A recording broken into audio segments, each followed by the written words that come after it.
Hey everyone, it's Kelly. Welcome to another cleaning motivation video, again in the kitchen, because this is always where the mess is. What can I say? And so yeah, I thought let's get stuck into it and record it. I did record this in real time, so it's sped up, and in total it took me 37 minutes to clean everything. So I am surprised at how quick that it took. I always look at the mess and think, oh my gosh, it's going to take forever. But when there's just so much stuff everywhere, it's just very overwhelming. So in under an hour, basically I had the kitchen back to where it should be, ready for tomorrow's mess. Enjoy the music, clean along with me. If you're cleaning, let me know down below what you got up to, whether you watched or cleaned, and I'll check in with you soon.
Here's the realness of everything. Move the camera. I actually managed to hook a tripod thing over the door, and yeah, so I've got a really good angle. I've been trying to play around with a few different angles lately, cleaning and seeing how it all goes. So let me know what you prefer. Sometimes I like the side view so you can see me going through the dishes, especially when I'm going super fast. I think it looks really good. And I wish washing dishes was that fast. I try and rinse off the dishes at least before going in the dishwasher, just so there's not a whole lot of food and debris in there. If it's kind of stuck on, sometimes I'll soak a dish rather than just stick it in the dishwasher, because it still doesn't come out all that clean.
I normally let dishes air dry overnight, and then the next day they literally just have to be put away.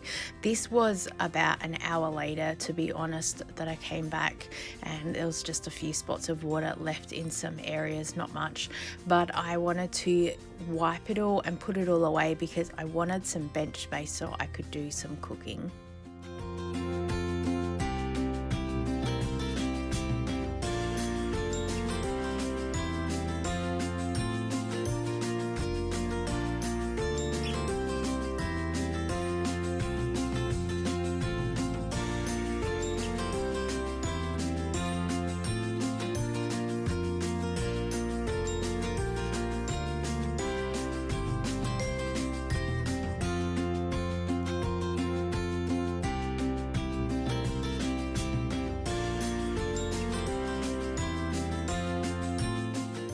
Thank you so much for joining with me today, guys. I hope you managed to jump up and clean something, or you enjoyed watching if you were.